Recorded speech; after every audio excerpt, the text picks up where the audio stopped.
Ayo, sambutlah Kanjeng Tumenggung yang telah berhasil membunuh Wulung Ireng. Sambutlah pahlawan yang telah berhasil mengakhiri bencana tahunan binatang iblis itu. Hidup Kanjeng Tumenggung! Hidup Kanjeng Tumenggung! Hidup Kanjeng Tumenggung! Hidup Kanjeng Tumenggung! Hidup Kanjeng Tumenggung!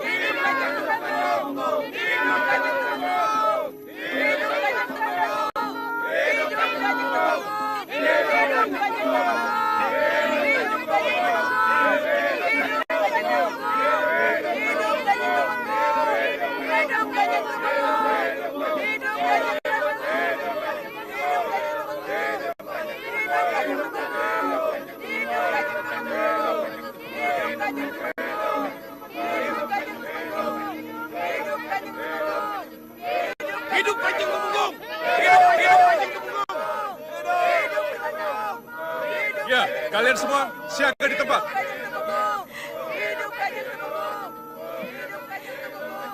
Selamat datang Kanda Tumenggung. Dinda terharu dan bahagia sekali. Kanda berhasil membunuh Wulung Ireng. Ya, Wulung Ireng mati dan bencana sudah lewat. Dinda dengar warga Ketumenggungan yang mengayu Bagio Kanda. Iya Kanda, ramai sekali. Dinda sudah mendengar dari jauh sebelum Kanda dan rombongan masuk ke Ketumenggungan. Ya, begitulah. Biarkan mereka hanyut dengan kegembiraan. Setelah berhasil mengalahkan burung raksasa yang mengancam kedamaian, Tumenggung dilulukan sebagai pahlawan. Namun, di balik sorak-sorai rakyat yang memuji keberaniannya, terselip sebuah rahasia yang mencengangkan, kemenangan itu sejatinya bukan miliknya. Sang burung raksasa telah ditaklukkan oleh bayi misterius yang kekuatannya melampaui nalar manusia. Selir, Yang mana? selir panjenengan dalam Mas Ayu Galuh Centini meninggal, bunuh diri. Apa? Galuh Centini meninggal karena bunuh diri? Iya Gusti, kasinggihan dawuh. Yudo, Dawuh Kanjeng. ayo.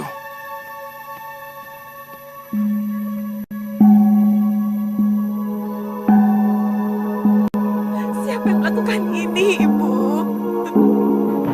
Kenapa Ibu meninggalkan saya sendiri? Jangan tinggalkan saya, Ibu. Ibu bangun! Ibu bangun! Ibu bangun! Ibu jangan melakukan ini. Tenang, Nandarono. Ibu masih segar bugar ketika saya pergi. Ibu menegur. Ibu melarang saya untuk pergi. Tapi saya tetap pergi ke Gua Wulung Ireng. Ibu maafkan saya, Ibu. Ibu.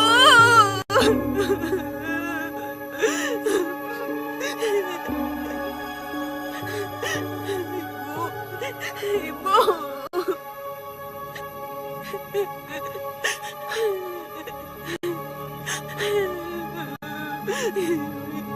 Ibu jangan tinggalkan saya, Ibu. Ambarwati, Romo, Ibu tidak mungkin bunuh diri. Pasti ada seseorang yang membunuhnya, Romo. Sudahlah, Ger. Sudah. Biar Romomu Kanjeng Tumenggung memeriksa. Tapi tidak mungkin Ibu bunuh diri. Tidak mungkin. Ibu pasti dibunuh. Kelihatannya Ni Galuh sudah meninggal sebelum Cundrik menancap di perutnya. ibumu bunuh diri. Cundrik ini miliknya. Hanya dia yang tahu di mana ia simpan cundriknya. Tidak. Ibu tidak bunuh diri, Romo. Ada seseorang yang membunuhnya. Lihat. Lihatlah itu, Romo. Tidak ada darah yang menyembur dari luka itu. Darahnya sudah membeku ketika cundrik ini menancap. Pasti ada seseorang yang telah membunuhnya. Terkutuk kamu pembunuh. Terkutuk. Sudah, Nanda Ambar. Sudah, tenang. Tenang, Dinda Ambarwati. Tidak. Saya tidak mau dengar. Kang Mas yang harus mendengarkan saya. Iya. Ibu saya tidak bunuh diri, Kang Mas. Iya. Ibu saya dibunuh. Ibu saya dibunuh. Ibu saya dibunuh. Ambarwati, Saya tetap terlibat pada penderitaan saya, Romo. Ibu saya ada yang membunuh. Saya akan mencari pembunuhnya sampai ketemu. Saya akan mencari pembunuhnya sendiri. Kalau Romo tidak menugaskan keamanan dalam Ageng untuk mencari pembunuh ibu saya. Baik. Kalau memang itu keyakinanmu. Kalau begitu, Yudhoyono lah yang akan memimpin penyelidikan. Yudhoyono, sebagai kepala keamanan, kamulah yang bertanggung jawab. Selidiki. Kalau ada perkembangan, laporkan padaku. Keluar semua.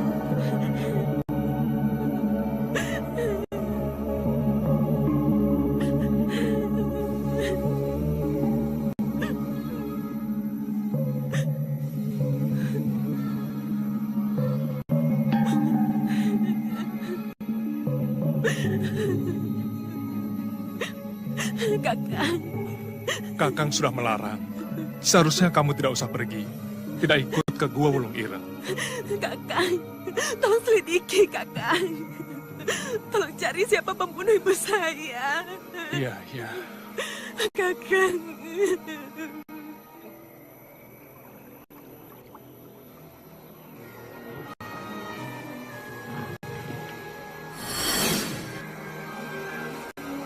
Kegembiraan di Katumenggungan mendadak berubah kelam saat seorang prajurit datang membawa kabar duka. Salah satu selir ditemukan tewas dengan keris tertancap di jantungnya.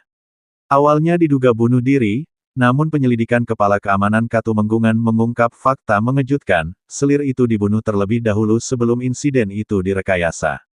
Lebih tragis lagi, kematian anak selir itu mengisyaratkan konspirasi yang jauh lebih gelap. Sang anak, yang kini menahan amarah dan luka batin, bersumpah untuk menemukan pembunuh ibunya dan menuntut keadilan, meski nyawa menjadi taruhannya.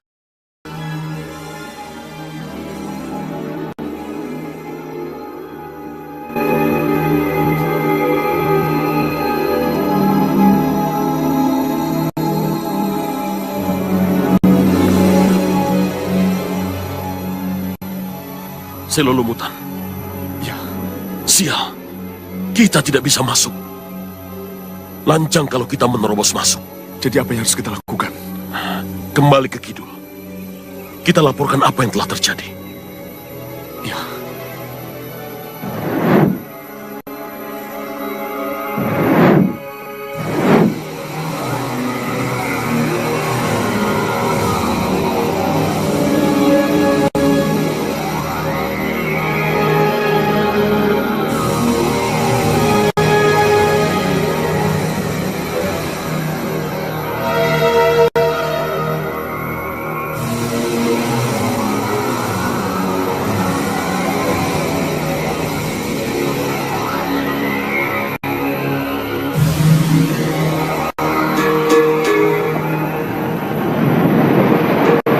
Nimas Ratu Brangah ini benar-benar keras kepala. Tidak bisa diberitahu. Mohon maafkan kami, Nyi Ratu. Ada apa? Kami tidak berani mengejar dan tidak berani masuk ke Dato' Nyi Brangah. Karena itu akan melanggar telatah dan kekuasaan.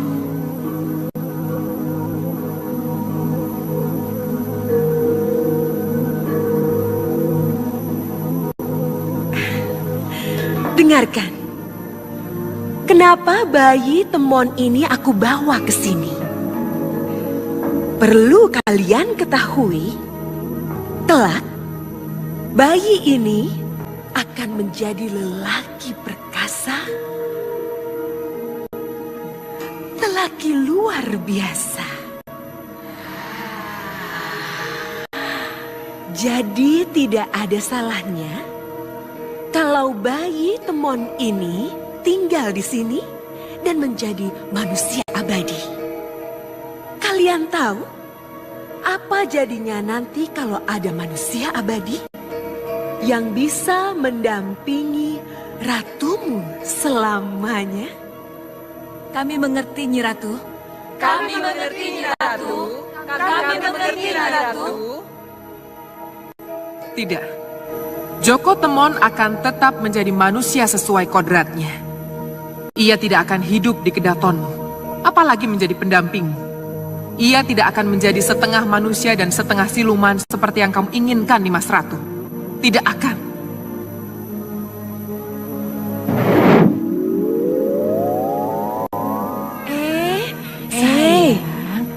Anak Mas, kenapa menangis? Sayang, Ini tidak bagus.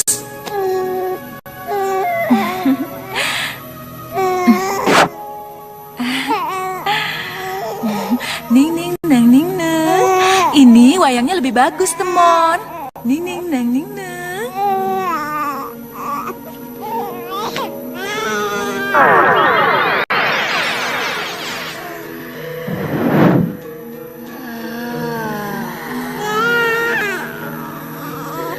Di sisi lain, di tepi sungai yang deras, sang bayi misterius jatuh ke dalam air.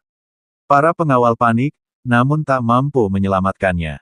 Ketika harapan mulai pudar, seekor buaya raksasa muncul dari kedalaman dan membawa bayi itu pergi. Buaya tersebut adalah Nyi Brangas, ratu buaya yang memutuskan untuk merawat sang bayi, yang kelak ia namai Joko Temon, dan mempersiapkannya sebagai penguasa kedaton buaya. Namun, kabar hilangnya bayi itu sampai ke telinga Nyi Roro Kidul. Para pelayannya melaporkan keberadaan bayi di wilayah Nyi Brangas, tetapi tak ada yang berani memasuki kawasan terlarang itu.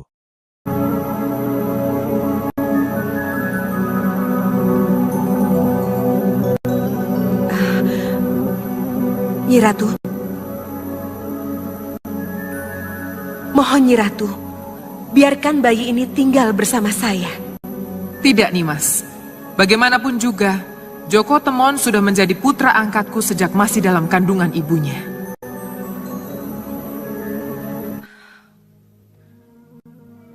Tapi sayalah yang menyelamatkannya ketika bayi itu jatuh dari Wulung Ireng. Saya kira saya lebih berhak. Nimas Ratu Branga, sekali lagi aku tegaskan, Joko Temon harus menjadi putra angkat Ratu Kidul. Kenyataan ini tidak bisa lagi dibantah.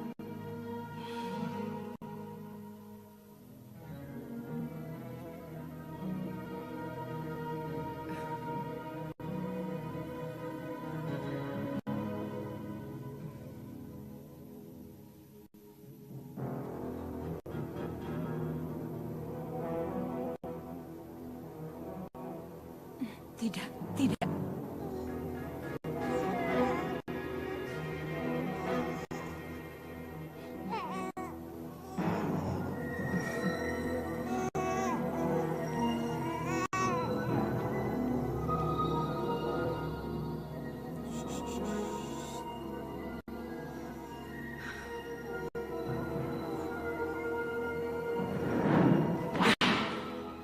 Ya, Nyi Ratu Kidul, kali ini aku yang kalah.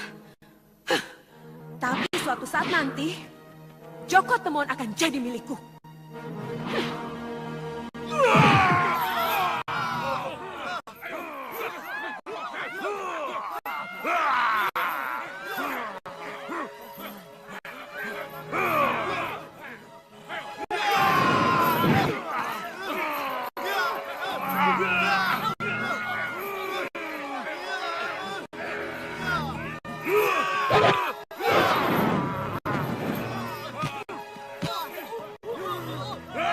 Tak lama berselang, Nyai Roro Kidul datang sendiri untuk menuntut haknya atas Joko Temon. Dengan suara yang mengguncang istana Nyi Brangas, ia menegaskan bahwa bayi itu adalah manusia yang harus kembali pada kodratnya, bukan menjadi bagian dari dunia buaya. Meski berat hati, Nyi Brangas akhirnya menyerahkan Joko Temon. Namun, dalam hatinya ia bersumpah suatu hari akan merebut kembali apa yang ia anggap sebagai miliknya.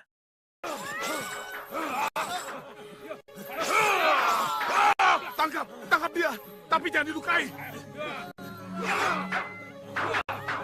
Ayo maju, ayo, hadapi aku, hadapi orang waras yang kalian anggap gila ini.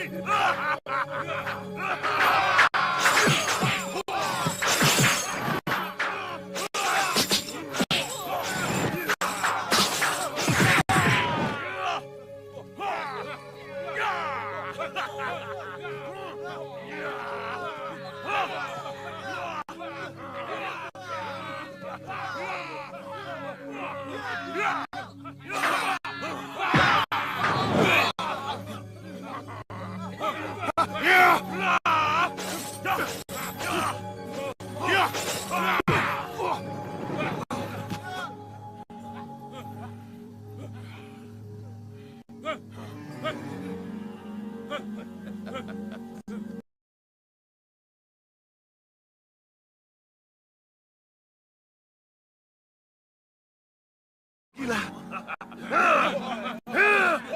Kami akan membawanya ke Panti Waluyo Jiwa. Pengobatan orang Ya, benar. Aku waras. Ya, kalau orang itu gila dan Kisanak benar petugas yang bertanggung jawab untuk membawanya, saya akan bantu untuk menangkapnya. Mana gerobaknya? Di sana. Ayo maju. Ayo kemari. Usahakan agar pintunya tetap terbuka. Baik, pendekar. Jaga gerobak itu, usahakan pintunya tetap terbuka. Baik, jaga gerobak itu. Sementara itu, sebuah desa hidup dalam bayang-bayang teror dari seorang pria yang diduga gila. Kehadiran pria itu membuat warga ketakutan, hingga suatu hari seorang pendekar wanita bernama Kembang Tanjung melintas. Tanpa gentar, ia menghadapi pria tersebut dalam pertarungan sengit yang menggema di seluruh desa. Dengan keahlian yang mengagumkan, Kembang Tanjung akhirnya mengalahkan pria itu dan menyerahkannya pada pihak berwenang, membawa secercah harapan bagi warga yang telah lama menderita. Kalau memang betul aku yang kamu cari, mari, mendekatlah. Kita bicara baik-baik. Ya, aku rindu kepadamu. Begitu mendekat, akan kutotok jalan darahnya.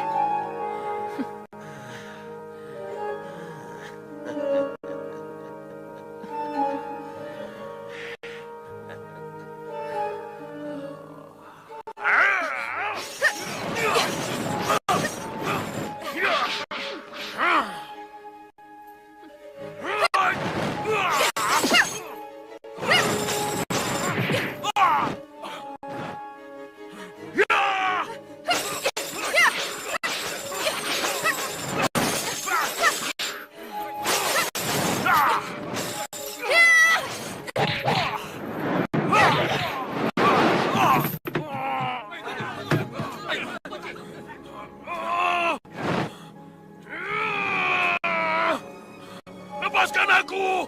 Lepaskan aku, kekasihku! Kenapa kau tega kepadaku? Lepaskan! Terima kasih, pendekar. Lepaskan aku! Iya. Cepat bawa dia pergi dari sini. Lepaskan! Bawa dia! Ayo! Lepas! Lepaskan aku! Lepaskan! Omonganku tidak mau mengakui aku lagi, Pak. Dan Bagus Terodipo malu punya pengasuh seperti aku, pincang dan jelek, Pak. Siapa yang bilang saya malu, Bo? Raden, Justru saya bangga. Berkat Mbok Turnola saya bisa seperti sekarang ini, Mbok. tapi tadi Raden. Bo, tolonglah mengerti, Bo. Saya sedang menjalankan tugas. Jadi tidak seorang pun yang boleh tahu siapa saya sebenarnya. Juga tidak boleh ada yang tahu kalau saya dari Pajang. Dan jangan sampai ada yang tahu nama saya, Bo. Jadi... Di tempat lain, seorang wanita tua menangis pilu. Raden, anak yang dulu diasuhnya dengan kasih sayang, kini tak lagi mengakuinya sebagai ibu asuh. Di tengah keheningan yang menyayat hati, Raden tiba-tiba muncul di hadapannya. Dalam pertemuan yang penuh air mata, keduanya terjebak antara rindu dan rahasia. Namun, Raden, yang kini hidup dalam bayang-bayang nama dan wajah baru, memutuskan mengubur identitas lamanya demi sebuah misi besar. Dengan hati yang hancur, ia berharap dunia melupakannya, meskipun perasaannya sendiri tak pernah bisa menghapus kenangan itu. Isik mong cah bagus, cep menengok. Isik mong cah bagus, cep menengok. Isik mong cah bagus, cep menengok. Jadi, Raden masih ingat kidung itu? Selalu saya ingat, Bo. Saya kan selalu tertidur pula setelah mendengar kidung itu, Bo. Oh, Raden. Sudah lama saya mencari Mbok. Tidak saya sangka kita ketemu di sini, Mbok. Saya ada sesuatu untuk Mbok. Ini, Mbok. Dan ini. Buat apa ini, Raden? Saya tidak mengharapkan ini. Bisa bertemu saja saya sudah bersyukur, Raden. Itulah sebabnya, Mbok. Mungkin setelah ini